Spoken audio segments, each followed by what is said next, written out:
The United States and Iran ramped up the tough rhetoric toward one another, raising the question, where is it all heading? NewsHour Foreign Affairs correspondent Nick Schifrin has the story. Iran is run by something that resembles the mafia more than a government. For months, the administration has targeted Iran with a campaign of pressure, from pulling out of the nuclear deal. I am announcing today that the United States will withdraw from the Iran nuclear deal, to reimposing sanctions to try and cripple Iran's finances. Iran will be forced to make a choice. Either fight to keep its economy off life support at home, or keep squandering precious wealth on fights abroad. But last night, President Trump took the campaign one step further and threatened war. He tweeted in all caps, "Never ever threaten the United States again, or you will suffer consequences the likes of which few throughout history have ever suffered before." That was a response to Iranian President Hassan Rouhani threatening the U.S. in an address to Iranian diplomats. We do not want to go into a war with them, but they must understand well that war with Iran is the mother of all wars. They also have to understand it very well that peace with Iran is the mother of all peace. White House spokeswoman Sarah Sanders called the president's tweet part of a consistent message. The president's been, I think, pretty strong since day one in his language towards Iran. That language has included demands for extensive fundamental shifts in Iranian behavior. The U.S. wants Iran to permanently abandon its nuclear program and its missile program, end support of proxy groups such as Hezbollah. And the U.S. castigates Iran's religious leaders as corrupt. Judging by their vast wealth, they seem more concerned with riches than religion. These hypocritical holy men have devised all kinds of crooked schemes to become some of the wealthiest men on earth while their people suffer.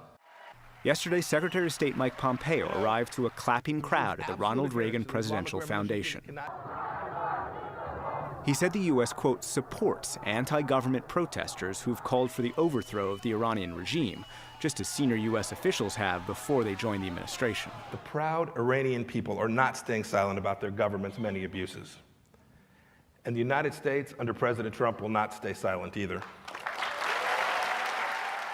When the United States sees the shoots of liberty pushing up through Iraqi soil, we pledge our solidarity. More than at any time since, say, the early 1980s, the regime is deeply worried about its internal politics, about its capacity to survive.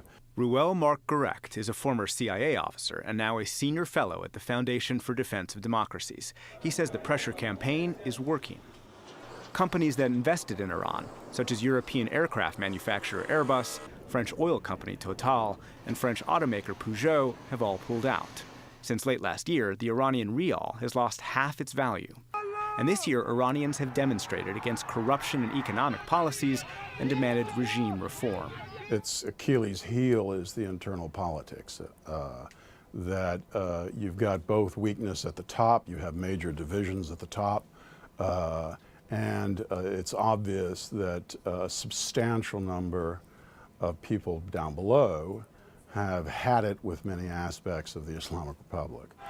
But Iranian protests are common, and there's no obvious protest leader, so the regime will survive, argues former State Department official and Brookings senior fellow Suzanne Maloney. We know that the Iranian people have real grievances about the policies that their government imposes upon them.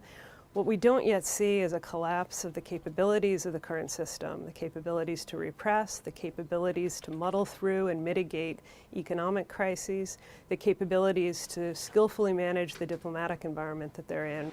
And that means Iran is expected to respond to U.S. pressure.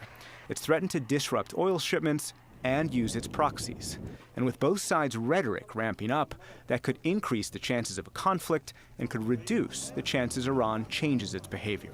They're pushing as quickly as possible and as robustly as possible to try to get to a position of a change in Iranian position. And I think that's unlikely to pay off in the short term. Iran has been a 40-year problem for a reason. It's intractable, it's difficult, and fundamentally, even the application of maximum pressure isn't going to bring about a short-term change. Today, President Trump said he had no concerns about increasing tensions with Iran. And Iran called his remarks psychological warfare. So in the short term, the Twitter diplomacy and the saber-rattling from both sides are expected to continue.